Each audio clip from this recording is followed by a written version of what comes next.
are now rolling. Woo! Dab, dab, dab. The glamour of it all. Intros are actually my kryptonite. Okay. I think they're incredibly awkward. Yes, they are. So I feel like you should introduce my video for me. Hi, everybody. Hey, guys, it's Aschley here.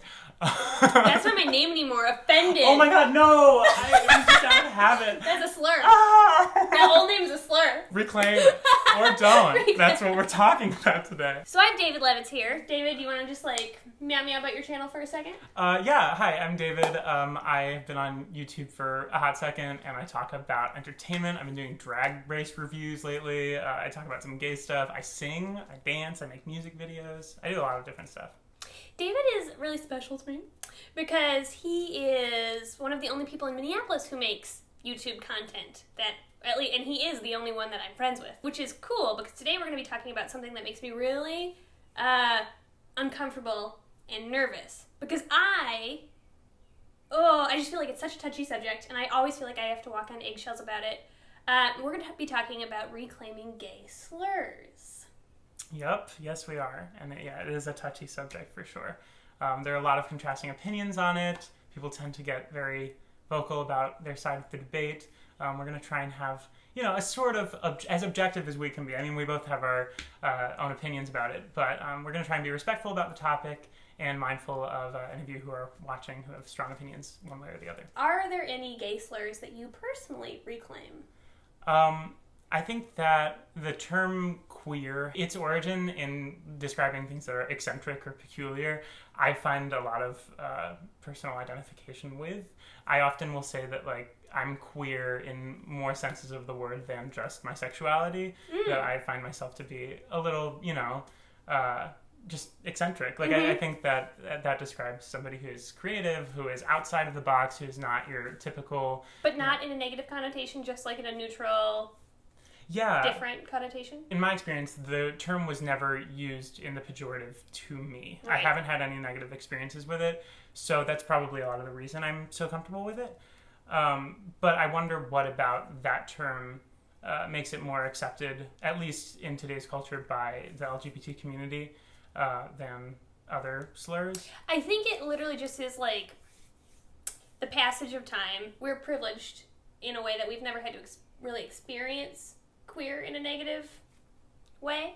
And I'm not sure what made queer be the first gay slur to be reclaimed in a mainstream way, but it just did. It's almost foreign to us to think of queer or think about the experience of queer being a negative thing. But I was on Twitter right before this, and there was two people from an older generation that were you need to talk about queer and how it is a slur and how people forget it's a slur and about how it's uncomfy and not okay to use constantly and necessarily as blanket labels. A lot of times we say the queer community. Yeah, that's true. Do you think, since it's not a comfy word for everybody, do you think that's okay? That's actually a pretty interesting point. I hadn't thought about that. But you are kind of, labeling other people and claiming other people's identities. LGBT is basically an agreed upon label for our community because LGBTQIA plus is the most accepted, I would say. And that's because it has representations for all these different identities. But they don't have pan in there. They don't have so where there is no perfect community term. There just isn't. Yeah.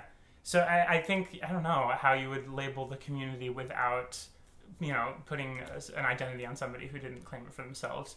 Not straight? Yeah, not straight. But even then, what about heterosexual, asexual people? They are kind of, they're not straight, but they're heterosexual. Would you say, see, it's hard. Well, but is straight exactly heterosexual, or is straight more the connotation that it's heteronormative? You're right. Individual? I think you're right. Mm-hmm. So we should just call ourselves the crooked community. That's basically... We're crooked Hillary. I don't know. I have tried to make the conscious shift to not say, hey, queer people, unless I know everybody here, or that I'm talking to, is queer. Yeah. I think the most important thing is that, who you're speaking with, know your audience, and know, whether you have their consent to refer to them in whatever way they actually identify. In preparation of this video, I was trying to think of what slurs there even were, and that I really could only come up with 3 that were relevant to me. Mm-hmm. I never have had a personal experience where I like took a word that was used to bully me and then personally transformed it and reclaimed it for myself. And that's, I think, the place that people who reclaim the F word, like some of them come from a more personal experience where they're not taking a word that's been dubbed in a negative way by history. They're actually taking a word that's been used against them and trying to reclaim it for themselves. Sure. It's like a really personal defense mechanism and decision. Mm-hmm. Like, it's hurt me, not my people, and I will take the power from it. For those of you who need clarification, the F word has 6 letters in its long form and 3 letters in its short form. If that helps you figure out what the F word is. Leave your answers in the comments below. Just kidding.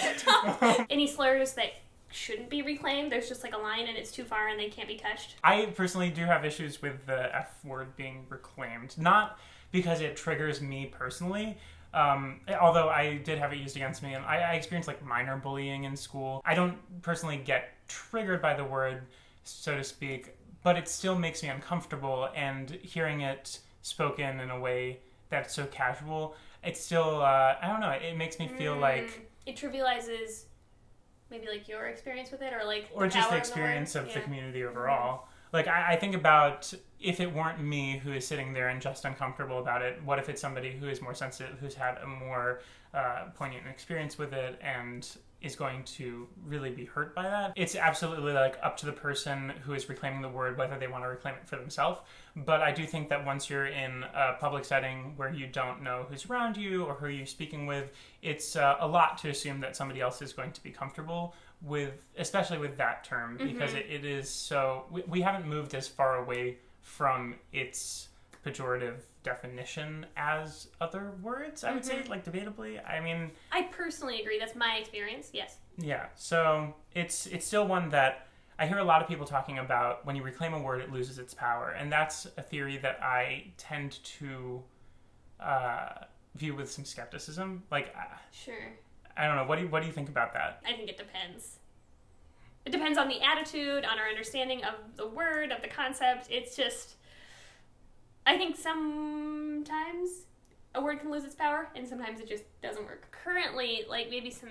They're not slurs, but derogatory phrases that I get a lot are, like, special snowflake. And some people in my community have tried to reclaim special snowflake, and it, like, does not work for me. I'm like, nope, I don't want to use special snowflake. I mean, I've used it sassily maybe once or twice, and it kind of did feel good, but it's not something I'm ever going to reclaim, like, on a consistent basis. What I've noticed with the word queer is that it seemed like there were some years where it just kind of faded away and then was picked up again. And so I like to think that more so than flipping a word and just changing its meaning and overriding what... First, you need to become kind of like removed from its pain. Right. And also the general use of it needs to go down. Right. I think that terms are more easily forgotten than changed. Because if their usage is continued, then that original definition will still permeate certain people who use the word. So if you just kind of like let the use of it fade into obscurity, then it's maybe a little bit easier to change its meaning after that happens. I agree. Do you feel like the phrase or word homo is a slur? It still makes me like feel weird. So I guess I would say yes. But I've heard people refer to their friends as like, you know, the gang of homos. Like, I don't use those because it just makes me feel not even bad, like just awkward. It doesn't roll off the tongue for me. Like, it feels like I'm making an extra effort. Homos is definitely, that's something that I've heard more in the pejorative than queer lately, for instance. Yeah, I think that homo is a word that really, like, emphasizes the importance of context. Because, like, I don't know. If a straight person were ever to call another straight person homo, that would, like that's so homo. Like, that was just wrong. Right. Like, yeah. And I don't like no homo. I think no homo is, like... very homophobic. Yeah. So I'm glad that has, in a way, faded into obscurity online. Like, to a certain extent. There used to be a lot of that, like, back in the MySpace days. They'd be like, oh, we're, like, two girls having a picture together, no homo. And, like, now it's definitely... That's what I'm talking about. Like, fading into obscurity is better than... I don't think that we've necessarily, like, yes, homo. Like, we haven't reclaimed it on Facebook where we're like... I want to reclaim yes, homo. Very soon they're going to be kissing and they'll be like, yes, homo. Yes, homo with a... like an A. Yes, homo. Have you ever heard of the phrase no Romo? No, I have not. It's cute. It's a like satirical take on no homo, but for aromantic people. Oh, cool. So the like two aromantic people will be hugging or whatever, and they'll be like, "Oh, like what a good hug, no Romo," and it's just like so cute. Okay, so that's like reclaiming in a way with a little twist. It's like a form of reclaiming. A pivot. A pivot. If you will. A pivot. I like that. So, yeah, I guess my view of it is that I don't have any personal, like, I don't use it. It makes me feel awkward, but I don't have as much of an averse reaction to it as the F word. The F word is the only term that I have any real issue with. I don't know why, like, it might be that its history is so much more rooted in, like, violence specifically, rather than the other words just kind of mean peculiar or, like, maybe girly or effeminate. The F word is literally rooted in, like, physical abuse that was done to our community. Oh, I lied. I do have there is, I lied in my own brain. Okay. I said something in my head. Love when that happens. You said that the F word was the only one that you have, like, a really, strong aversion to. And then in my brain I said, yeah, I don't think I really have words that I have a strong aversion to, but that's a lie. I do. I have a strong aversion to the T slur. Mm-hmm. I think the T slur...